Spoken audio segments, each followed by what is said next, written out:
بسم الله الرحمن الرحيم.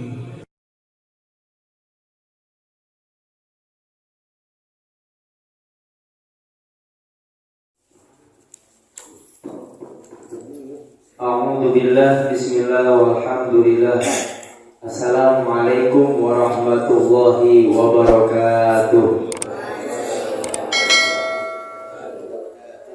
Innal hamdalillah nahmaduhu wa nasta'inuhu wa nastaghfiruh wa na'udzu billahi min shururi anfusina wa min sayyiati a'malina may yahdihillahu fala mudilla lahu wa may yudlil fala hadiya lahu. Asyhadu an la ilaha illallah wahdahu la syarika lah wa asyhadu anna Muhammadan abduhu wa rasuluh la nabiyya ba'da. Allahumma salli ala sayyidina wa habibina wa syafi'ina wa maulana Muhammadin wa ala alihi wa ashabihi ajma'in wa man tabi'ahum bi ihsanin ila yaumiddin, amma ba'du. Pertama yang kami hormati dan Allah muliakan, Al-Mukarram wal Muhtaram Ustaz Dwi Frijanto sebagai DKM Musholah Nurul Falah beserta para struktur jajaran pengurus Dewan Kemakmuran Musholah Nurul Falah yang lainnya, dan yang kami hormati para jamaah, ibu dan bapak serta santri TPQ Nurul Falah yang mudah-mudahan duduknya kita di sini mendapatkan rahmat dan barokah dari Allah Subhanahu wa taala, dan kita senantiasa mendapatkan ridho dari Allah Subhanahu wa taala setiap jalan yang kita tempuh di jalan Allah Subhanahu wa taala. Amin ya rabbal alamin. Puji dan syukur kehadirat Allah Subhanahu wa taala, salawat dan salam terlimpah curahkan kepada kekasihnya Baginda Agung Nabi besar Muhammad sallallahu alaihi wasallam. Mudah-mudahan kelak kita orang-orang yang senantiasa bersolawat kepada Baginda Nabi besar Muhammad mendapatkan syafaat yaumil qiyamah nanti. Amin ya rabbal alamin. Ibu dan bapak yang dirahmati oleh Allah Subhanahu wa taala, kita sudah masuk alhamdulillah di tanggal 10 Sya'ban. Kurang lebih puasa berapa hari lagi? Biasanya kalau puasa pertama mushola penuh ya. Alhamdulillah. Puasa pertama infaknya juga banyak. Ya, PDKM-nya sampai gope gitu. Sampai Ramadan pertama sampai seminggu aman. Ya, orang pusing PDKM begitu. Iya, masjid-masjid penuh semuanya. Alhamdulillah tuh. Padahal mah di dalam Islam itu sejak bulan Rajab dimulainya. Kalau mau penuhin masjid dan mushola, mulai bulan Ramadan itu bergiat-giatnya mulai di bulan Rajab. Karena Rajab itu bulannya ibarat orang petani. Ibarat petani, bulan Rajab itu bulannya nanam, nandur gitu ya. Bulannya nanam. Bulan Sya'ban bulan nyiram. Kalau udah ditanam ya disiramin biar subur, buahnya bagus, pohonnya bagus begitu ya. Pohonnya bagus, hasilnya pasti bagus begitu. Nah, Ramadan bulan panen. Jadi orang yang udah mulai giat-giat sungguh-sungguh kemarin di bulan Rajab, terus di bulan Sya'ban, insya Allah dia manen kebaikan di bulan Ramadan. Amin ya rabbal alamin. Mudah-mudahan kita semua termasuk orang tersebut. Amin ya rabbal alamin. Nah, ini sekarang udah di bulan Sya'ban nih. Bulan Sya'ban, Bu, bulan yang mulia. Kenapa bulan yang mulia? Bulan itu kagak mulia dengan sendirinya.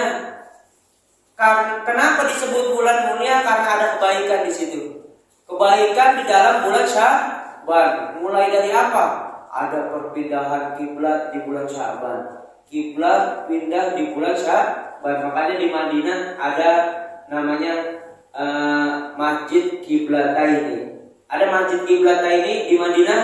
Yang udah pergi haji, yang Ya kalau saya mah belum gitu, baru dapat cerita dari guru saya gitu. Ya, masjid kiblat ini itu perpindahan kiblat. Ada pelaporan amal ibadah di bulan Sya'ban. Ada malam nisfu Sya'ban besok. Allah turun ke muka bumi pada malam nisfu Sya'ban. Dan doa tidak tertolak di malam nisfu Sya'ban. Jangan disia-siain itu besok malam nisfu Sya'ban, malam Jumat. Ya, malam Jumat besok. Malam nisfu Sya'ban. Kecuali yang kagak dapat rahmat dari Allah 2 orang. Orang musyrik sama yang saling musuh-musuhan. Makanya besok kalau masih marah-marahan sama saudaranya, samperin, udah pengen malam nisfu Sya'ban. Gua kagak mau doa gua tertolak di malam nisfu Sya'ban. Tuh ya, entar rahmat kagak turun. Karena rahmat turun itu seperti Allah menurunkan rahmatnya itu di dalam riwayat disebutkan sebanyak bulu kambing Bani Kalb. Bani Kalb itu adalah salah satu kabilah yang paling banyak memelihara kambing, gitu. Ya, kalau bulu biasanya kalau bulu kambing pernah dihitungin nggak 1 ekor ada berapa? Kagak, gitu. Ini banyak Pak, sebanyak bulu kambing gitu. Nah, oleh karena itu, ini salah satunya mengisinya kita dengan bulan Sya'ban, kita menuntut ilmu. Mudah-mudahan kita mendapatkan pahala kebaikan dari duduk di sini.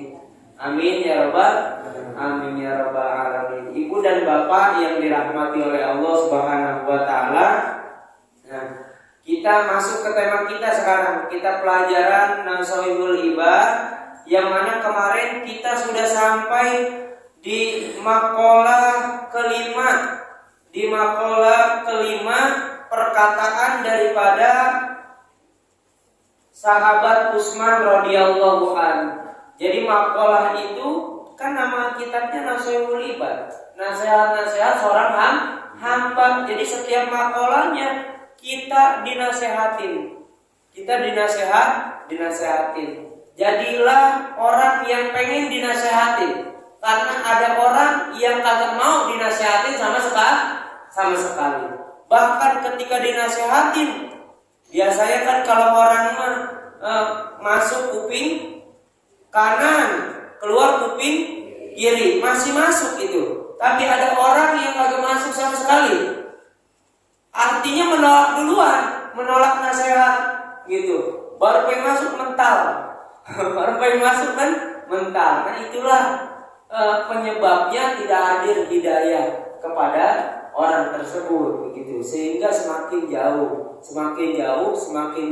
dan dilupakan oleh Allah Subhanahu wa taala akan akhiratnya. Kalau kita udah dilupakan, itu bencana yang paling terbesar. Kalau kita udah dilupakan oleh Allah, bencana paling terbesar dalam hidup kita. Tuh, makanya jangan aneh kalau ada orang kaya pure terus sama dunia, dikasih terus. Orang kok kagak ibadah, dunianya dapat ya, rezekinya lancar aja dia mah gitu.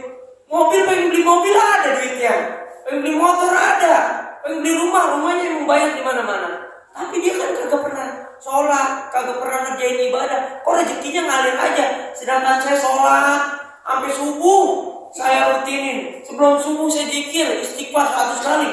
Tapi susah amat cari rezeki, gitu. Ada hikmah di balik itu semua, Bu, Pak.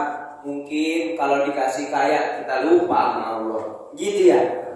Iya, gitu. Nah, orang kaya yang dikasih rezeki terus, dia itu ternyata hati-hati dengan istidrot. Istidrot itu semakin dikasih nikmat terus sama Allah, nih dikasih terus. Tapi semakin lupa dia kepada Allah tuh. Itu bencana terbesar dalam kehidupan. Dia dikasih terus harta, semakin lupa kepada Allah. Semakin lupa kepada Allah, sehingga tenggelam dengan harta dunia, dengan perhiasan dunia. Ya, jadilah seperti Korun yang tenggelam sama harta karun tuh. Ya, Korun, harta karun. Makanya asalnya dari situ tuh harta karun gitu. Orangnya sama hartanya. Ya, Ibu dan Bapak yang dirahmati oleh Allah. Sekarang kita ke maqalah 6. Yang pesennya ada 2. Setiap maqalah pasti ada 2 pesennya. Ada 2 nasihatnya. Namanya bab sunai. Nanti ada bab yang isinya 33, ada yang isinya 44, ada yang isinya 55 dan seterusnya. Gitu. Nah ini kalau belajar ini kita dibersihkan di hati kita, enak dengar gitu. Ya. Makalah yang keenam an Ali radhiyallahu an karamallahu wajhah, dari Ali radhiyallahu an. Kalau sahabat Ali itu nyebutnya karamallahu wajhah, bukan radhiyallahu an. Kenapa? Karena Ali merupakan penerusnya Rasulullah dalam keilmuannya. Dalam keilmuannya. Kata baginda Rasul, anak Madinatul ilmi wa Ali babuha. Aku adalah kotanya ilmu dan sahabat Ali adalah pintu kotanya. Gitu. Ya, kalau kita mau mendapatkan ilmu dari baginda Rasul, ya pintunya mana? Sahabat Ali radhiyallahu anhu. Keturunan Ali siapa? Hasan bin Husain. Dari Hasan bin Husain melahirkan siapa? Para habaib. Makanya belajar dengan para habaib, para kiai. Karena nasab nanti ada dibagi dua lagi. Ada nasab yang secara nyata begitu biologis ya kan? Ada nasab keilmuan para kiai itu. Nasabnya nyampe ke Sayyidina Hasan bin Husain itu. Nah, kata beliau apa? Man kana fi talabil ilmi, barang siapa seseorang yang ada dalam menuntut ilmu, kana til jannatu fi talabihi, maka ada surga dalam pencariannya. Jadi kalau orang menuntut ilmu, maka hakikatnya dia sedang mencari surga, dia sedang berjalan untuk menggapai surga tuh. Enak benar kita ya. Nih, mudah-mudahan kita menggapai surga semua, dapat surga. Wa man kana fi talabil maksiyah, dan barang siapa orang yang ada dalam mencari maksiat. Nah, mencari maksiat kana tinnar fi talabihi, maka hakikatnya seseorang tersebut yang dicari adalah neraka dalam pencariannya. Na'udzubillahi min dzalik. Nah, penjelasannya apa? Man istaghala fil ilmi nafi, siapa orang yang sibuk-sibuk bersungguh-sungguh dalam mencari ilmu yang bermanfaat. Apa itu ilmu yang bermanfaat? Alladzi la yajuzu lil balik wal akil, yang kagak boleh bagi orang yang berakal dan orang yang udah balik, jahluhu, tidak mengetahuinya. Tidak mengetahui apa? Ilmu yang bermanfaat. Ilmu yang bermanfaat itu ilmu yang kita pakai di dalam kehidupan kita sehari-hari. Ilmu yang bermanfaat itu.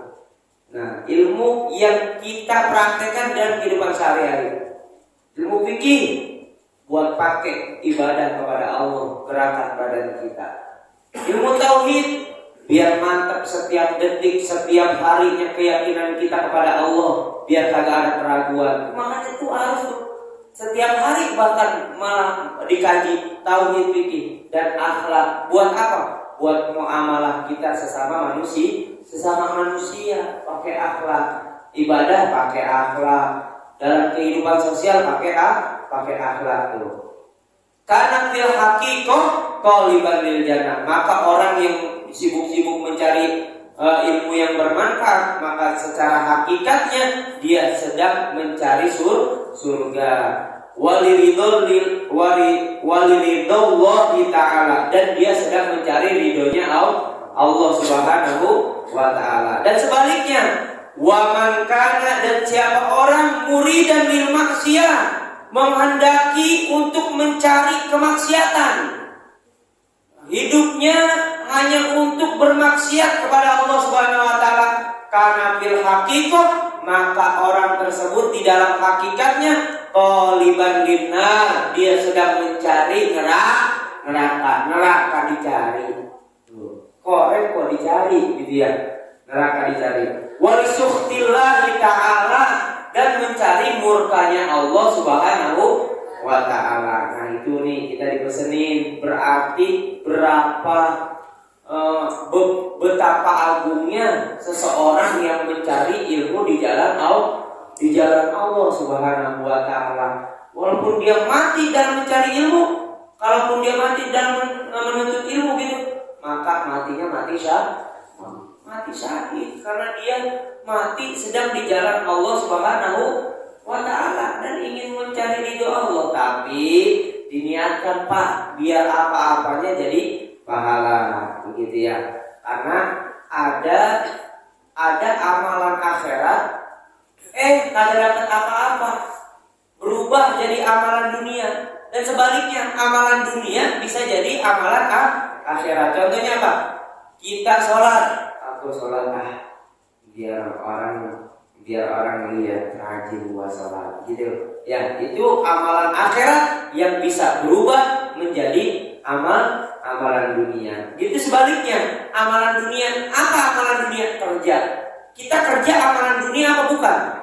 Amalan dunia bisa jadi amalan akhirat karena niatnya. Nah, makanya ini berdasarkan niat nih. Sesuatu apapun berdasarkan niat. Niatnya apa? Saya kerja biar bisa nyekolahin anak saya, biar bisa menjadikan anak saya soleh dan soleha. Gitu.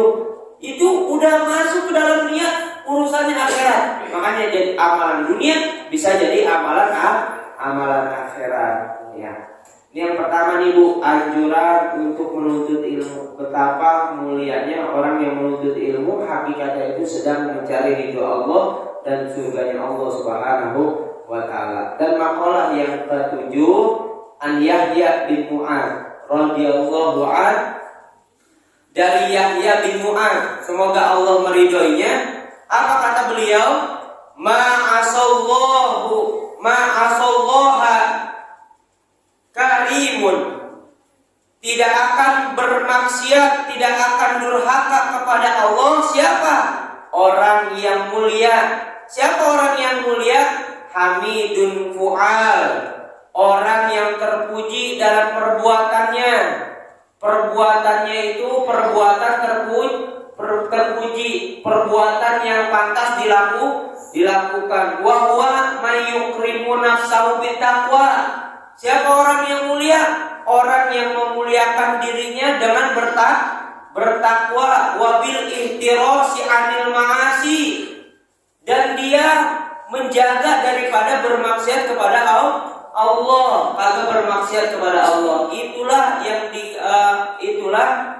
orang yang mulia. Jadi orang mulia tidak akan melakukan kemaksiatan, tidak akan durhaka kepada Allah Subhanahu wa ta'ala. Karena orang mulia itu memuliakan dirinya dengan takwa kepada Allah dan menjauhi larangan-larangan Allah Subhanahu wa ta'ala. Tadi kan udah diceritain Pak Bu, kita bisa nggak jadi mulia? Bisa. Bulan aja bisa jadi mulia karena di dalamnya ada kebaikan-kebaikan. Apalagi kita manusia, kalau diri kita diisi kebaikan-kebaikan, tentu kita bisa jadi orang yang mulia, gitu. Nah, sesuai isinya. Bapak beli memori card, memori mau diisi apa nih? Mau diisi konten negatif atau konten positif? Sesuai isinya. Sama manusia, dimodalin dengan sama, punya akal pikiran, punya hati, punya badan, punya ruh, gitu ya. Nah, tapi isinya kan beda-beda. Isinya beda-beda. Nih, akal pikiran kita isinya beda-beda apa kagak? Beda-beda. Ada yang diisi dengan positif, dengan keilmuan. Ada yang sebaliknya, diisi dengan akal bulus, strategi, ya kan? Maling butuh strategi dalam membidik mangsanya, begitu. Ya gitu. Nah, itu ya Pak. Jadi tidak akan durhaka orang yang mulia. Wala asarud dunia, dan tidak akan membekas dunia bagi siapa? Bagi orang alat akhirati, dan tidak akan membekas dunia terhadap akhirat siapa? Hakimun, orang yang bijaksana. Jadi orang yang bijaksana tidak akan terpengaruh dengan dunia sedikit pun, gitu ya.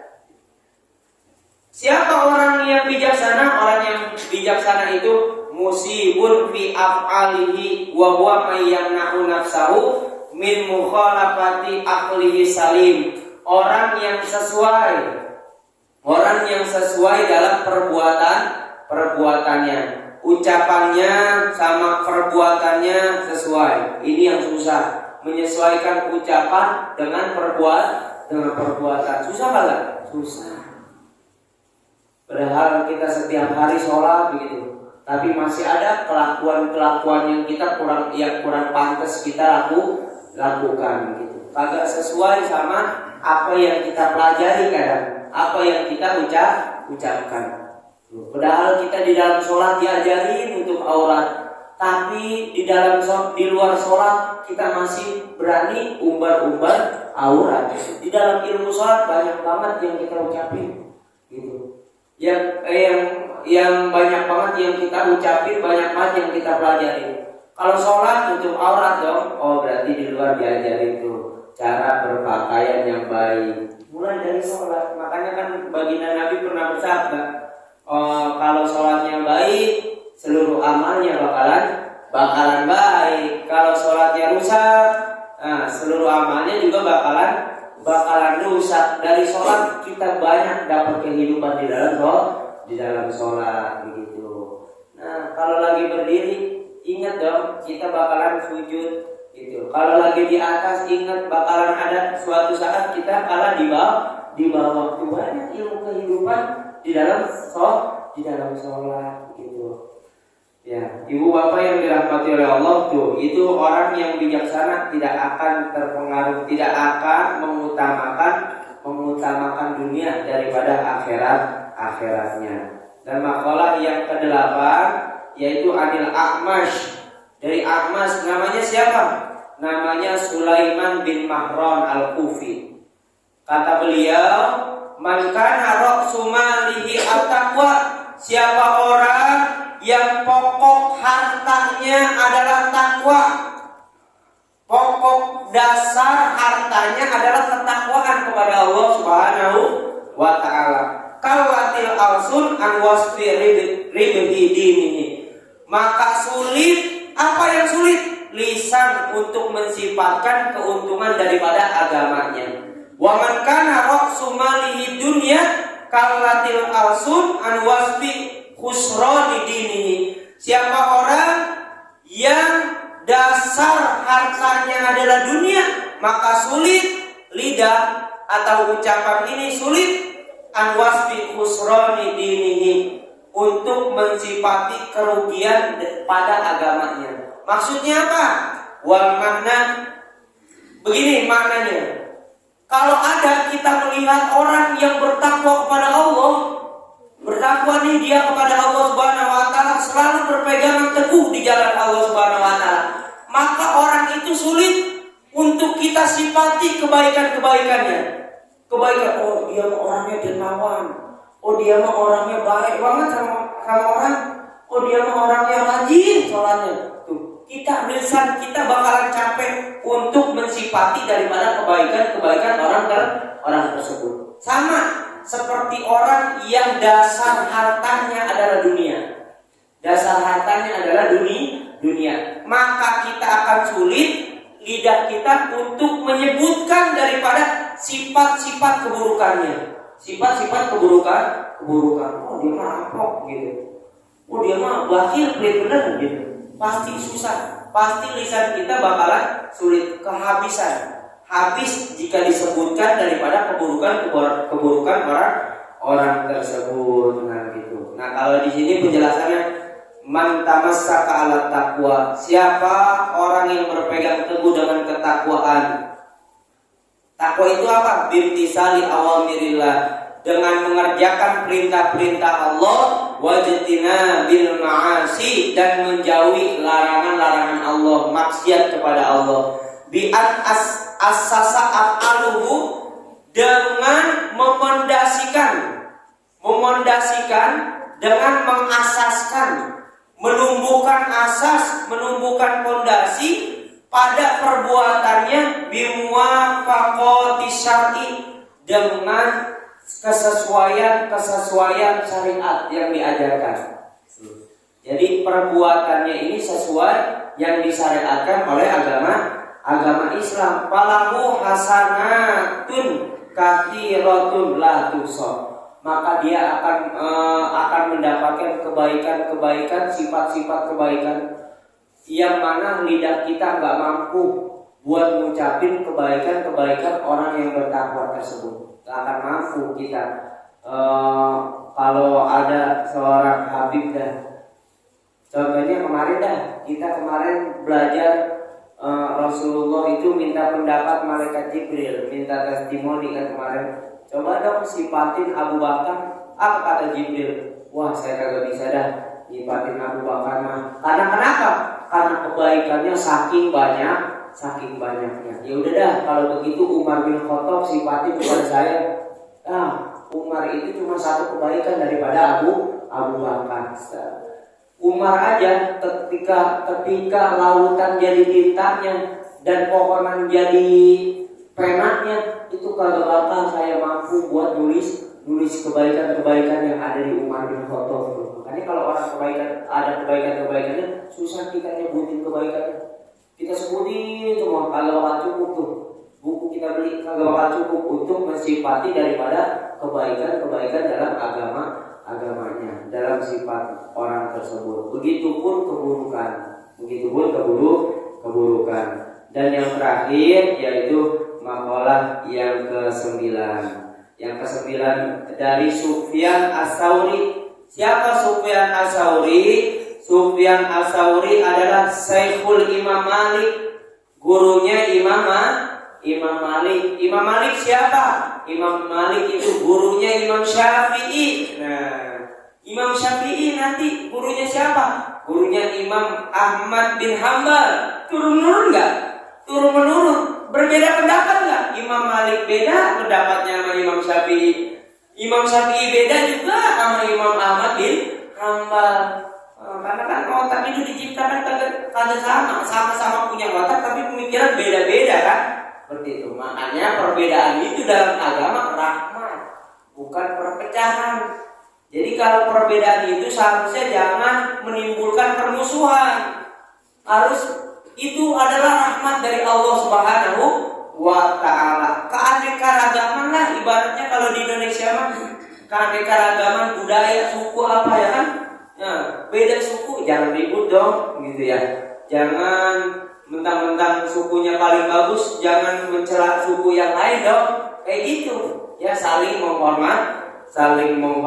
Apa kata Sufyan Ats-Tsauri? Kullu maksiatin, setiap maksiat an syahwatin yang timbul dari syahwat, fa innahu yurja ghufranuha.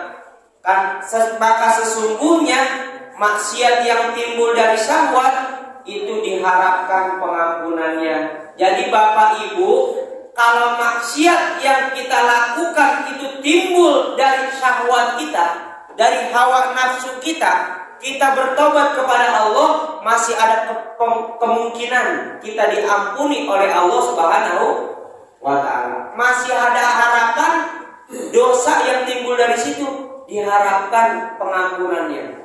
Tapi apa? Tapi kullu maksiatin, setiap kemaksiatan, an kibrin, dari kesombongan. Hati-hati, maksiat yang timbul dari sombong. Karena sombong penyakit hati ini. Fa innahu la yurja ghufranuha, itu maka hal itu tidak akan diharapkan pengampunannya. Nah, naudzubillah ini dari besok udah belajar, jangan mudah, jangan sampai kita lebih menilai diri kita lebih daripada orang lain itu. Nah, kesombongan udah ada di situ. Li'anna maksiat iblis, kenapa sih Pak? Maksiat yang timbul dari kesombongan itu tidak diharapkan pengampunannya. Karena maksiat iblis, karena asluha minal kibr. Karena maksiat yang dilakukan oleh iblis laknatullah itu bersumber daripada kesombongan. Wazallata Adam alaihi salam dan keterplesetan Nabi Adam. Siapa Nabi Adam? Nenek moyang kita ya, Nabi Adam. Nabi Adam pernah bermaksiat kepada Allah? pernah bermaksiat kepada Allah. Dan ketika Nabi Adam bermaksiat kepada Allah, karena asluha minasyahwah, itu bersumber daripada syahwat, karena keinginannya makan buah yang di dalam riwayat buah kuldi itu gitu. Tuh ya. Maksiat kalau dari syahwat bisa diampuni. Kalau timbul dari kesombongan, hati-hati, bisa jadi itu tidak ada pengampunannya. Kenapa? Karena udah ada kesombongan seperti maksiat iblis. Kenapa iblis emang sombong? Ketika manusia diciptakan, iblis, malaikat disuruh sujud kan sama Nabi Adam begitu ya. Malaikat pada sujud. Nah, malaikat pada sujud, terusnya iblis mah kagak mau sujud. Kenapa? Ana khairum minhu. Saya lebih baik daripada dia Nabi Adam. Khalaqtahu min tin wa khalaqtani min nar. Gitu ya kan? Dia manusia diciptain dari tanah, sedangkan saya dari api. Tanah sama api, lebih baikkan api dong. Begitu. Tuh iblis ya kan, sombong dia. Padahal yang nyuruh siapa? Yang nyuruh Allah Subhanahu wa ta'ala. Padahal mah sujudnya bukan sujud menaruh pening di lantai gitu, naruh pening di lantai gitu. Akan tetapi kayak raja-raja yang lagi lewat begitu, penghormatannya nundukin kepala gini. Kayak ruku gitu posisinya tuh ya, karena penghormatan daripada penciptaan manusia itu Nabi Adam tuh ya. Makanya ibu bapak hati-hati dengan kesombongan. Kalau diri kita merasa lebih baik daripada orang lain, dan juga kadang-kadang kesombongan itu timbul karena meremehkan daripada nasihat kebaikan. Tuh, itu udah begitu aja. Udah ada kesombongan di dalam diri kita. Naudzubillah min. Hati-hati. Emang susah. Bilanginnya susah. Kudu banyak ingat kepada Allah Subhanahu wa ta'ala tuh. Ya, kadang-kadang sombong itu bisa timbul seperti ini. Menganggap dirinya benar, orang lain salah. Gitu ya. Orang lain salah, bukan begitu, nih yang benar kayak gini. Sombong ya. Kebenaran orang lain kagak diterima di dalam dirinya. Ya, tapi apa yang diucapin kudu diterima gitu. Ya, itu sombong loh. Nah, mudah-mudahan kita terlepas daripada kesombongan. Amin ya rabbal alamin. Itu kita udah dapat nasihat sampai nasihat yang ke-9 yang isinya ada 22. Mudah-mudahan setiap bulannya kita dibersihkan nih sama yang seperti ini. Perlu ini namanya pelajaran tasawuf akhlak. Perlu kita dinasehati sama nasihat yang seperti ini supaya diri kita ada gasnya. Ada remnya, bukan ada gasnya ya. Kalau mobil ada gasnya, kadang ngegas, kadang ngerem. Jangan ngegas mulu. Kalau ngegas mulu mah nabrak, gitu ya. Kalau ada tembok ya direm, begitu ya. Kalau pengen maksiat, ngerem dong, begitu.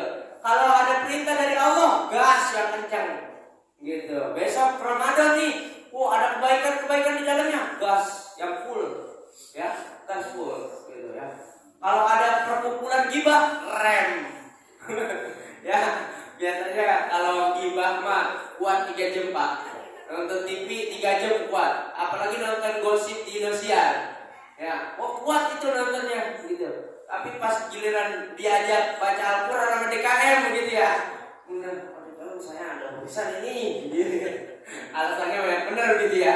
Mudah-mudahan kita semua dalam menatap bulan Ramadan kita semakin baik lagi, semakin taat lagi ibadahnya, semakin baik sama orang, urusan kita baik sama orang, urusan kepada Allah juga baik. Amin ya rabbal alamin. Mudah-mudahan yang hadir di sini rezekinya dimudahkan oleh Allah, urusannya dipermudah oleh Allah. Anak-anak kita semuanya, kita punya anak nih, anak-anak kita dijadikan anak yang soleh dan soleha. Amin ya rabbal alamin. Ala hadhihi niyah wa kulli niyatin shalihah ila hadratin Nabi Mustafa Muhammadin sallallahu alaihi wasallam. Al-Fatihah.